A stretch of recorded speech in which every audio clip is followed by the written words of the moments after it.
And can I invite the 2017 GFP scholars to come up, please?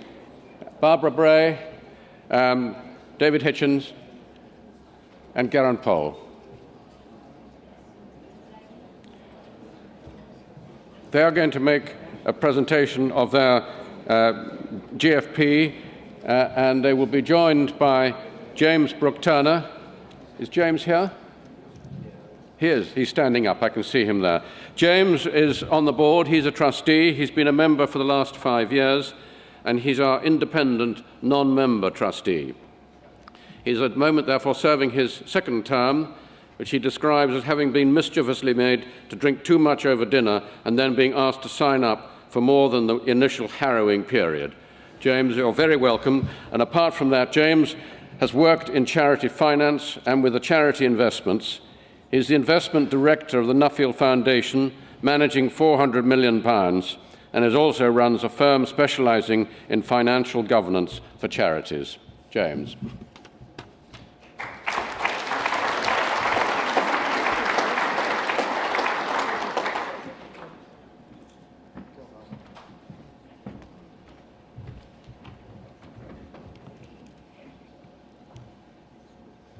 I need to stay near the mic, I'm not hooked up.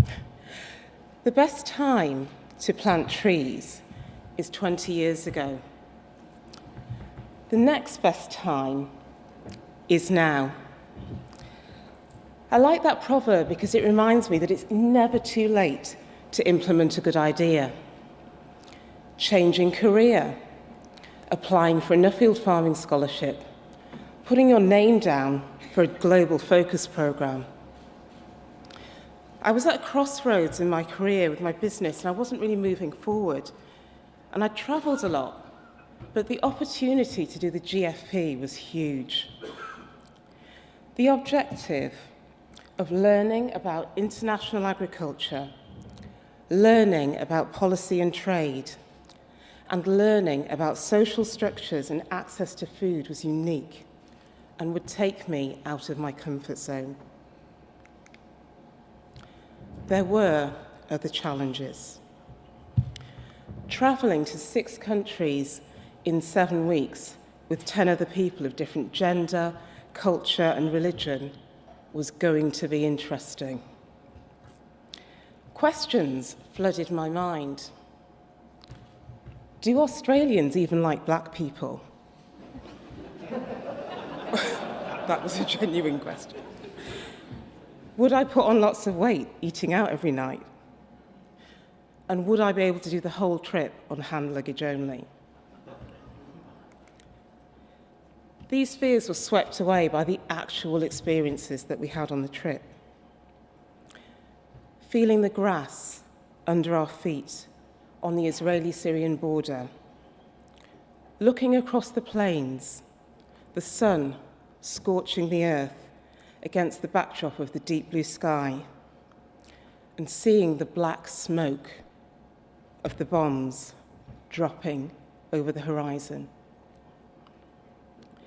The sight of thousands of women moving through Jerusalem on the Sabbath, all full of love and compassion, touching the centuries-old wall in prayer. Hearing the story of the farmer who changed his business model to mixed farming, only to lose his livestock to thieves and starting all over again. And then learning of the Israeli attitude to risk and to failure. In Indonesia, we saw how big agriculture is helping small-scale farmers to establish livestock on their homesteads and supplement their income. In a country like Indonesia, which is almost self-sufficient in food production, small-scale farmers really matter, but they don't have the support, so bigger agriculture has to fund it. In Japan, the story of the wheat farmer and bakery owner collaborating to launch a regional brand of high-quality bread changed the thinking of my own Nuffield farming project. So what did I learn? I learnt the importance of friendships with people who have different beliefs, values, and perspectives. And trust me, there were a few. I learnt the importance of politics in food policy and access to food, and the importance of resilience and the ability to fail. But most of all, I learnt that the future is in the hands of those who show up. And I've since gone on to speak at the Committee for Food Security in the UN at a meeting in Rome, and I've met with my local MP and local councillors. It's never too late to implement a good idea. I'll now hand over to Geraint. Thank you.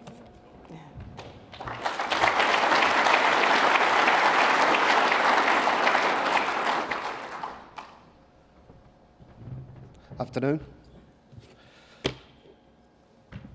So I was fortunate enough to go on the Chile GFP, as it was called at home, the Skyvoff Lambing holiday.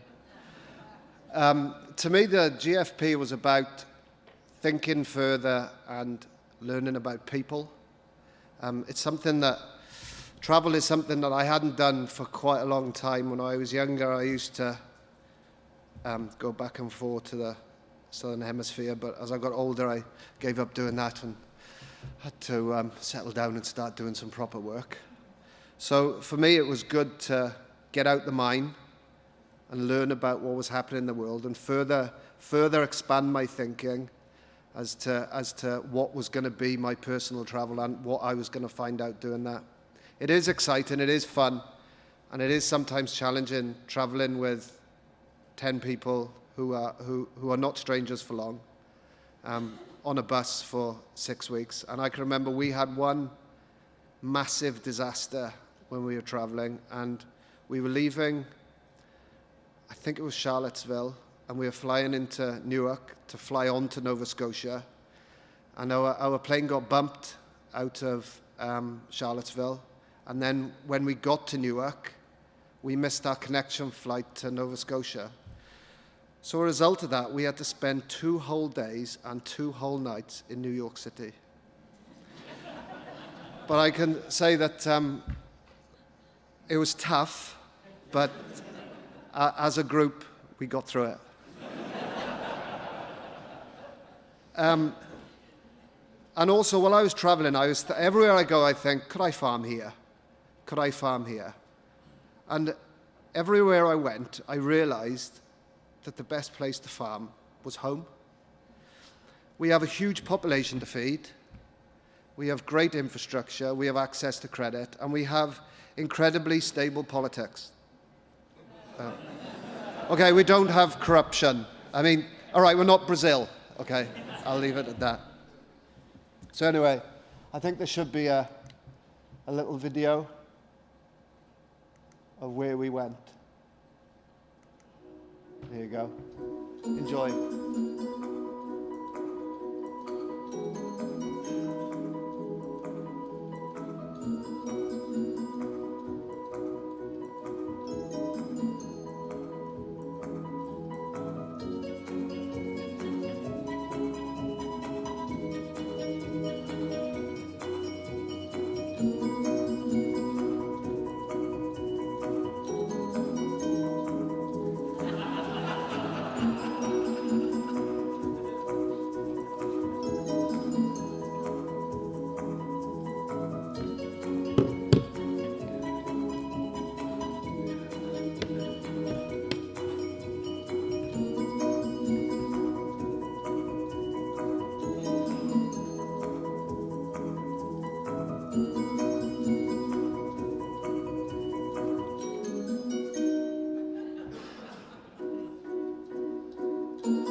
Now,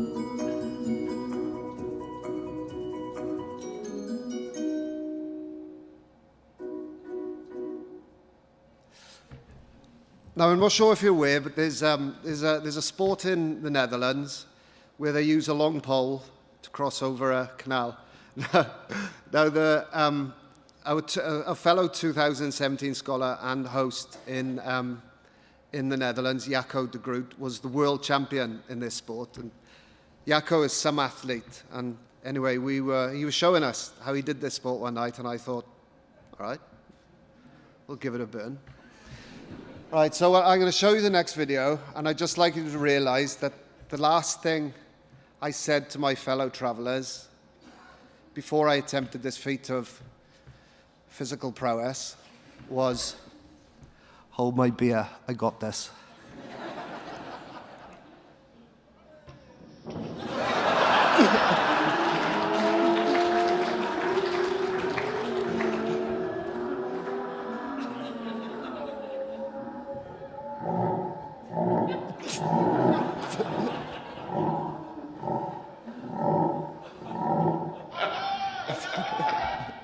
That's it.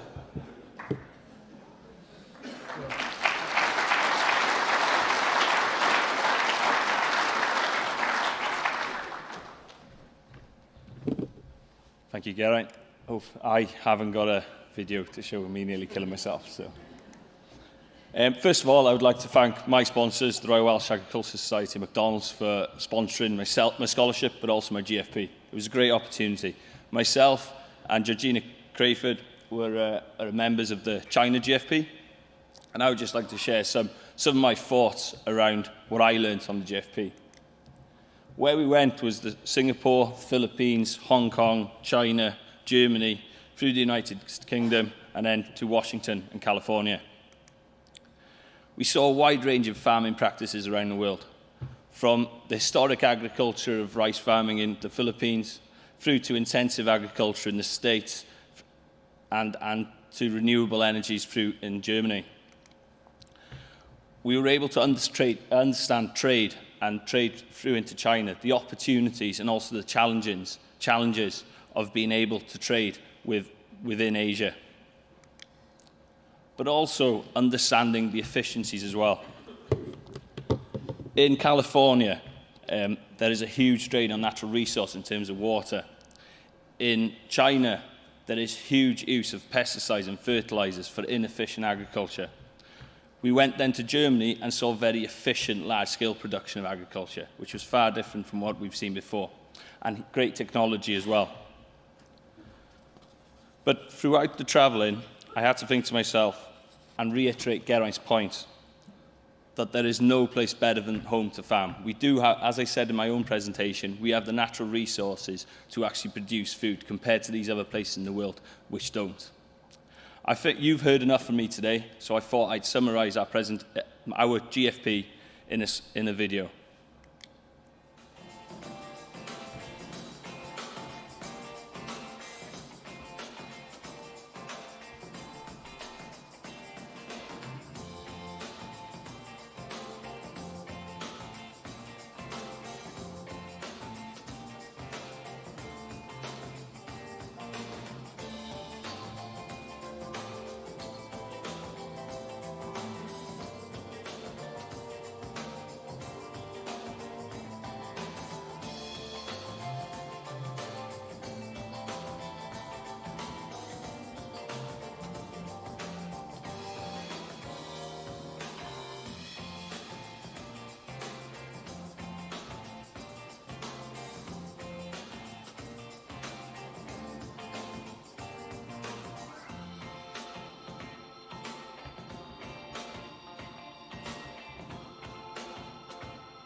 6 weeks, 9 people, 8 different nationalities. It was a great experience. I'll now hand you over to Dave.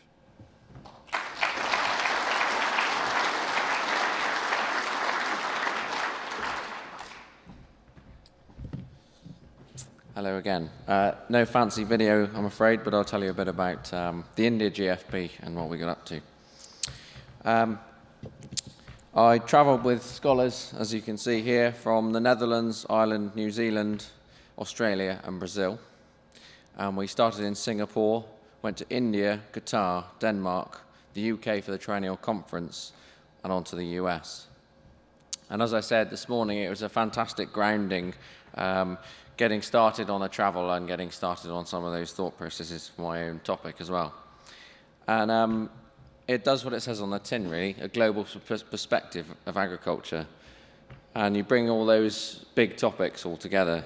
I didn't expect to find myself in India, where they have 1.3 billion people, and they still can't get people to work on farms.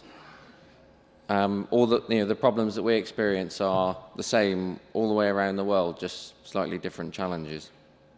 And traveling with that group of people as well, you have to learn how to get on with people.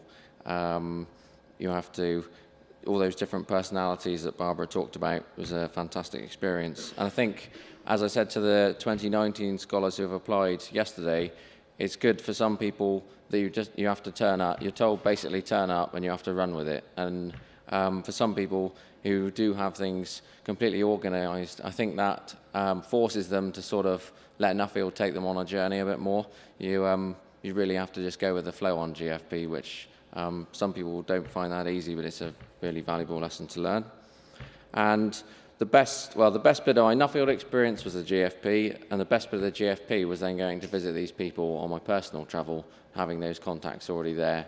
And I think, again, it will help instill those Nuffield values into us, and we'll continue with Nuffield because we'll all catch up at triennials in the future. It's just been a fantastic part of the whole process, and I think now we'll take some questions.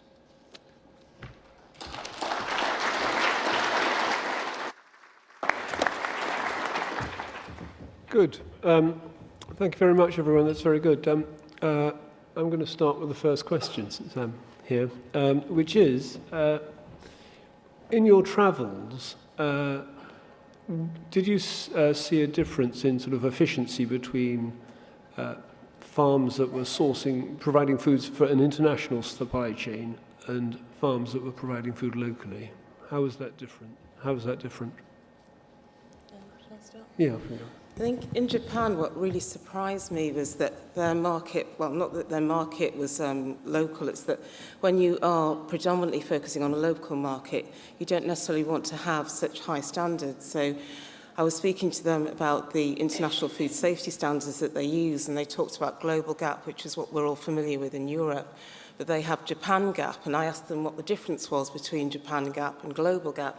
And they said, we just make it easier for the farmers. We don't want to have to stretch them to the same level. So I thought, well, surely Japan has an outside image to the world about food safety and hygiene, but yet they've actually compromised quite heavily on Global GAP just because farmers wouldn't engage with them if they didn't.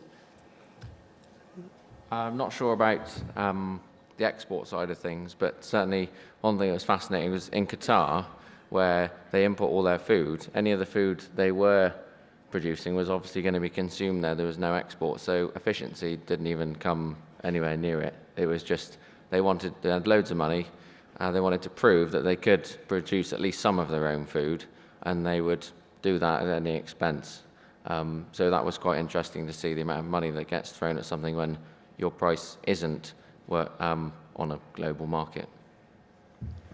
I suppose the interesting point of going over to China as well, huge market and huge potential export market for many countries around the world. However, the Chinese don't trust their own food following the melamine scandal and many other scandals across there. So there's huge opportunities for people or countries to be increasing trade into China. But I felt that Australia and New Zealand, they were playing the game well, and they were actually getting a huge amount of exports into China, which probably us in Europe are missing out on. Most countries I travelled to were developed and industrialised. But I would say that the difference I noticed was that when we visited a community farm in Italy, whereas it was obvious that day as to what is deemed as expected efficiency, but what on the social farm it was obvious that it was noticeable effectiveness. So that would be on that point, that would be my observation while travelling. Good, thank you very much. Ian Tremaine at number 1, I think. Yes, Ian Tremaine, 2009 Nuffield Scholar, and the privilege of being the first UK scholar to have taken part in the entire Global Focus programme. I'd be very interested to know what you'd like to say to potential sponsors, or indeed our trustee board, about the value of taking part in a Global Focus programme. We discussed this morning about our great number of sponsors don't always get a scholar. Could you comment on the value of a Global Focus programme? Thank you. If people are prepared to take the time out of their lives, find the money, and let them do it. And yeah, I'd agree with what Geraint said, and I think it needs communicating better to sponsors why more GFPs should possibly try and be provided. And for those guys at the moment who want to ask their employers, can I take this time out to do a GFP? They don't have any evidence they can provide as to why they should do it. So they need something put together that actually proves what that experience is going to do. And I think scholars possibly used to spend longer travelling anyway, so it was maybe less relevant. But now it's maybe people tend to do slightly less. Putting that global focus on top really makes it what Nuffield is meant to be. On a personal note, I think in terms of increased confidence, all that teamwork, but also increasing your awareness of what is happening around the world, and that changes your focus on your study topic as well. You know, like I looked further into further parts as I saw different activities across the world. So I think that would be a valid point. I'd echo that. I think having that global perspective, so I travelled a lot around the world, but when you're working, you focus specifically on why you've gone to a country. When you do the Global Focus programme, you're getting a wide range view, so you're looking at things like food security on Monday, politics of food policy on Tuesday, and then you're standing in a field of wheat on Wednesday, so you're looking at lots of different sectors, and that helps you see how a multidisciplinary approach is useful and how a decision on one part of the food supply chain can affect something further down the line. And I think when you're focused, and we're trained in the UK to specialise and do really well in one discipline, but we're not necessarily trained on how to pass that information on to other parts and different sectors and take the learnings from that and work together very well. And I think that's what I learned. And then I was able to talk to my clients when I came back, look, this is the low-hanging fruit that you can harvest from a different sector. They've already been down this road. They've had this problem. They've fixed it. This is what you can learn. I think from a sponsor's point of view, that's really valuable information. It's an important part of leadership, isn't it? Yeah. Number 5. Hello, Aled Davis, either 2014 or 15 scholar. I'd like to know the countries you travelled, what they thought of us here at home in Europe farming. Did they think we were any good?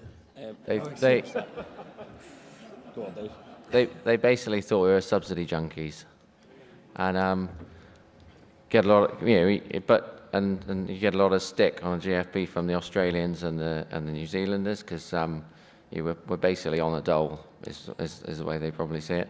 But it's amazing, after the 6 or 7 weeks you all come to the same conclusion, that you go in some places that are subsidised and some aren't, and it is more than just subsidising farmers' back pockets, isn't it? It's rural communities, it's food. So, and that's the sort of example where you start with a wide discussion and you go round and round and you end up at all agreeing on some of these really core points. Did that echo with what you were talking about earlier about your range of what farming does? Was it you talking about that? Not sure. No, it was somebody else, sorry. We're not known as food producers around the world. So I think they know about the Union Jack, they know about Buckingham Palace, but as far as food producers go, you couldn't go anywhere and someone would say, "Oh, yeah, you're Welsh lamb.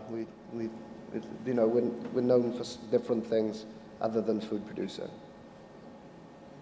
I think from a politics point of view, they see, and a structure, they see the UK as making lots of rules, even though it's wrapped in within the EU. It's a case of, I went to the USDA, the chap stood up and he was quite vocal about how we just have lots and lots of rules and we're not really focused on the outcome. I disagree, but I think the Americans, the way they see things like food safety and food production, it's very, very different. It's almost though they saw us as not really serious about it. We're just more focused on the bureaucracy rather than the outcome.